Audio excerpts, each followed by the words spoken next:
ایک بادشاہ تھا، کسی ملک کا بڑا بادشاہ تھا. اس کی بادشاہی جادوگری پر چلتی تھی. جادو کے سہارے سے وہ اپنی بادشاہی کو قائم رکھے ہوئے تھا. ایک جادوگر تھا جو اس کی بادشاہی کو قائم کیے ہوئے تھا. جہاں پر کوئی مسئلہ بنتا وہ جادو کے ذریعے اس کی بادشاہی کو نقصان جو ہونا تھا اس کو بچا لیتا.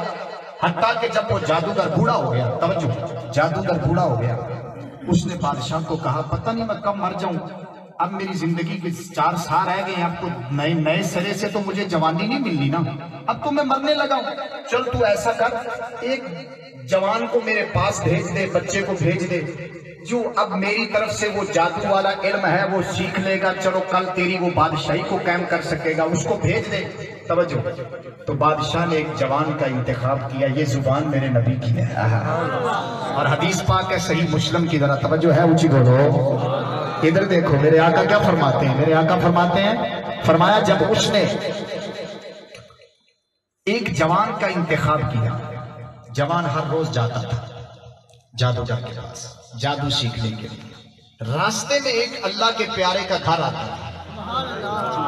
اس وقت انجیل کا دور تھا، یعنی حضرت عیسیٰ روح اللہ علیہ الصلوۃ والتسلیم انجیل شریف کا، آپ کی کتاب انجیل شریف تھی اس وقت. تو اس کا ایک قاری راستے میں رہتا تھا، مسلمان تھا، اللہ کا بندہ تھا، عبادتیں کرتا تھا. توجہ. اس کی مجلس میں بھی لوگ آتے رہتے تھے، اس کی مجلس کو بھی سنتے تھے. ایک دن جوان گلی سے گزر رہا ہے، جادوگر کے پاس جا رہا ہے. راستے میں اس کے کان میں آواز پڑی. تو رب تقدیراں بدلے تے میں بدل لینا ہے، رب تقدیراں بدلے تے سبب پڑھ دیا. توجہ. کان میں آواز پڑی تو دل میں خیال آیا یار چلو جادوگر کے پاس، استاد کے پاس پھر چلا جاتا ہوں، آج ان کی بھی سن لوں یہ کیا کہتے ہیں. جادوگر کو چھوڑا اور قاری کے پاس آ کر بیٹھ گیا. قاری نے انجیل کی تلاوت کی. جب انجیل کی تلاوت کو سنا تو دل پر چوٹ لگی، کیونکہ آخر کلام تو اللہ کا ہے نا، کلام رب کا تھا. دل کو چوٹ لگی. اللہ جنیاں تقدیراں بدلنا چاہے دے نہیں بدل دینا. دل تے چوٹ بچی. خیال آیا اس استاد نو وقت گھٹ دینے ہیں، اس استاد نو وقت بہتا دینے ہیں. دل میں یہ خیال آ گیا کہ ادھر بادشاہ نے مجھے ڈیوٹی پر لگایا کہ تو اس جادوگر سے جادو سیکھ اور تو نے میری بادشاہی کو قائم کرنا ہے. تو توجہ، جادوگر کو وقت کم دینے لگا، قاری کو وقت زیادہ دینے لگا. حتیٰ کہ ایک دہاڑ آ گیا، کہنے لگا اے قاری انجیل، مجھے اللہ کا دین سکھا دے، مجھے کلمہ پڑھا دے. اب مجھے جادوگر اچھا نہیں لگتا، اب مجھے تو اچھا لگتا ہے. کلمہ پڑھ لیا. توجہ. ابھی جادوگر کو پتہ نہیں چلا. ایک دن جادوگر جو ہے وہ شکایت لے کر چلا گیا بادشاہ کے پاس. کہتا ہے بادشاہ یہ بچہ اب میرے پاس بہت کم آتا ہے، اب چھٹیاں بہت کرتا ہے، اس کی نگرانی کی جائے، یہ کہاں جاتا ہے، اس کی نگرانی کی جائے. تو بادشاہ نے نگرانی پر لگا دیا. بچے پر نگرانی لگ گئی. ایک وقت آیا، بچہ قاری کے پاس جانا بند ہو گیا، لیکن دل میں وہ ایمان کی روشنی اور چاشنی جو لذت قاری نے لگا دی تھی دین کی، وہ اسے اکیلا نہیں رہنے دیتی تھی.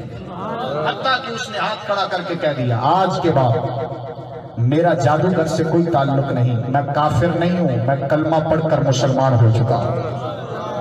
جو میری طرف دیکھنا، ادھر دیکھنا. اس نے جادوگر کو چھوڑ دیا، جادوگر مر گیا. اس نے راہب کے پاس زندگی گزارنی شروع کر دی، اپنے قاری کے پاس رہنا شروع کر دیا. توجہ. بادشاہ حیران ہو گیا کہ یہ کیسے میرے سے متنفر ہو گیا، میں تو رب ہوں. وہ اپنے آپ کو رب سمجھتا تھا، اپنی رعایا کے سجدے اپنی طرف کرواتا تھا، اپنے آپ کو خدا سمجھتا تھا. ایک وقت آیا، توجہ، بادشاہ کا درباری اندھا ہو گیا. بادشاہ نے بڑا علاج کرایا، یار یہ کہیں سے شفا مل جائے. کانوں میں آواز پڑ گئی، یار وہ ایک کونے میں ایک قاری رہتا ہے، اس کے پاس ایک جوان آدمی ہے جو دم کرتا ہے، اندھے کو شفا دے دیتا ہے. درباری اس کے پاس آ گیا، بادشاہ کا کرندہ تھا. جب اس کے پاس آیا، توجہ، اس نے دم کیا اور ساتھ یہ کہا پہلے کلمہ پڑھ. کلمہ پڑھنا تیرا کام ہے. لفظوں پر غور ہو، لفظوں پر غور ہو. کلمہ پڑھنا تیرا کام ہے، نگاہ کا واپس کروانا میں رب کے بندے کا کام ہے. صحیح مسلم ہے، میرے آقا کی زبان ہے۔ اس کا مطلب یہ نکلا جو یہ کہتے ہیں کہ ولیوں کے پاس طاقت نہیں ہوتی، ولی کچھ کر نہیں سکتے، ان کو اپنی عقل کا علاج کرانا چاہیے۔ زبان میرے آقا کی ہے، فرمایا اس جوان نے کہا کلمہ پڑھنا تیرا کام ہے، تیری نگاہوں کی بینائی کو واپس لوٹانا میرا کام ہے۔ کلمہ پڑھا، پھوکا مارا، بینائی واپس آ گئی۔ توجہ، واپس گیا، بادشاہ کو کہنے لگا میری بینائی، انہیں کہاں سے علاج کرایا تو نے؟ کون سا ڈاکٹر، کون سا طبیب تجھے مل گیا؟ کہتے ہیں وہی جوان جس کو تو بھیجتا تھا جادوگر کے پاس، آج وہ جادوگر نہیں ہے، وہ اللہ کا بندہ بن گیا ہے۔ بادشاہ کو غصہ چڑھ گیا، یہ کون ہے میری بادشاہی میں آ کر اتنی بڑی باتیں کرنے والا، اتنا بڑا؟ توجہ، بادشاہ کو غصہ چڑھا۔ آپ کو پتہ ہے اللہ کے پیاروں کے امتحان ہوتے رہتے ہیں، امتحان کے میں ہوئے، بادشاہ نے کہا پڑھ لو، ایک جوان نے پڑھ لو، یہ کون ہوں جڑا کلمے پڑھانا والا؟ میں خدا ہوں۔ یہ کون ہوں کلمے پڑھانا والا؟ میں خدا ہوں۔ جوان کو پکڑا، جاؤ اپنی فوج کو کہا اس کو پہاڑ کی چوٹی پر لے جاؤ، وہاں سے دھکا دے دینا، نیچے پھینک دینا، مر جائے گا، کیونکہ خدا میں ہوں۔ یہ کس خدا کا کلمہ پڑھاتا ہے؟ توجہ، جب بادشاہ کو، جب جوان کو لے کر جایا گیا پہاڑ کی چوٹی پر، اس نے اللہ کی بارگاہ میں ہاتھ اٹھایا، یا مولا میرے لیے نہیں، اپنا آپ لوگوں پر ظاہر کرنے کے لیے آج معجزہ دکھانا، ان کو پتا چلے رب کا بندہ کون ہے اور کافر کا بندہ کون ہے۔ ادھر ہاتھ اٹھنے کی دیر ہے، ادھر وہ جوان کو دھکا دینے لگے۔ جوان اس طرح کھڑا ہو گیا جس طرح پہاڑ کھڑا ہوتا ہے، جوان کو دھکا نہیں دے سکے، خود پھسل گئے اور پہاڑ سے نیچے اتر گر گئے، مر گئے۔ جوان واپس آ گیا بادشاہ کے پاس، کہتا ہے میں بچ گیا ہوں، تیرے بندے مر گئے ہیں، اب کوئی اور کرنا ہے تو کر لے۔ اس کو اور غصہ چڑھا، اس نے کہا اس کو پھر پکڑ لو۔ فوج کو کہا چلو اس کو سمندر کے درمیان میں لے جاؤ، وہاں پر کشتی کو الٹا دینا اور تم دوسری کشتی میں بیٹھ جانا اور واپس آ جانا۔ پھر بٹھایا گیا جوان کو۔ جب کشتی سمندر کے درمیان میں پہنچی، انہوں نے ایسا کیا تو اس نے پھر اللہ کی بارگاہ میں ہاتھ اٹھائے، یا مولا میں اپنا آپ ظاہر نہیں کرنا چاہتا، میں تو تیرا وجود ظاہر کرنا چاہتا ہوں کہ تو رب ہے، وہ رب نہیں ہے۔ مولا ظاہر کرنا اپنا۔ توجہ، کیسا ظاہر ہے؟ ادھر خود کشتی ٹوٹی، وہ فوج جو تھی وہ سمندر میں گر گئی، اور آپ ایک پھٹے پر بیٹھے اور واپس سمندر پار کرے۔ بادشاہ کے پاس پھر آ گئے، بادشاہ کہنے لگا چھڈ میری جان، تو میری جان کیوں نہیں چھڈنا ہے؟ آپ مردہ نہیں، میری فوج ماری جانا ہے، تو جاندہ کیوں نہیں ہے؟ اور میری جان چھڈ۔ جوان ہنسنے لگا، کہنے لگا بادشاہ اگر تو مجھے مارنا چاہتا ہے تو طریقہ میں خود بتاتا ہوں۔ نہیں سمجھے ہو یار؟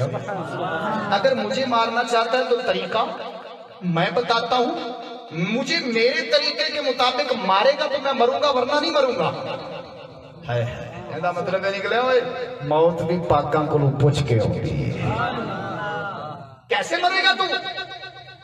بچہ کہنے لگا اپنے نیزے میں تیر رکھنا، جب تیر مجھے مارنے لگے مجھے درخت کے ساتھ باندھ دینا، اپنے پورے ملک کی رعایا کو اکٹھا کر لینا، جب میری طرف تیر پھینکنے لگے تو تیری زبان پر یہ جاری ہو جائے۔ توجہ نہیں کی تھی بھائیو؟ سبحان اللہ تھوڑی جی تو کہہ لو، چلو۔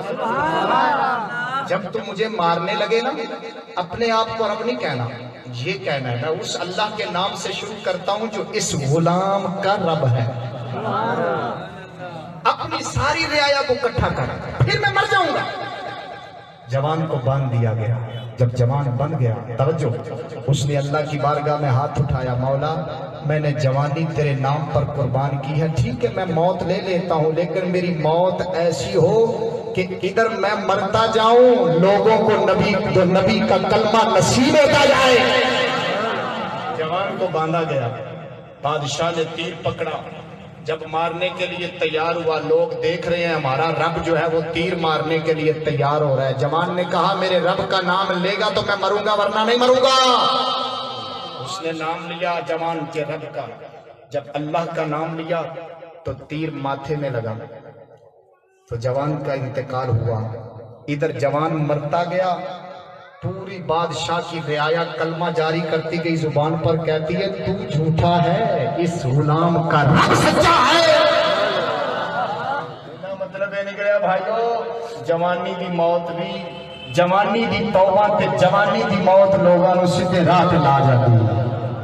رب نو منان دا طریقہ کی ہے کہ جوانی وچ توبہ کر لی جائے۔ توجہ، جوانی وچ کی کر لی جائے؟ ایک طریقہ، آؤ میں تفسیر شریف کے حوالے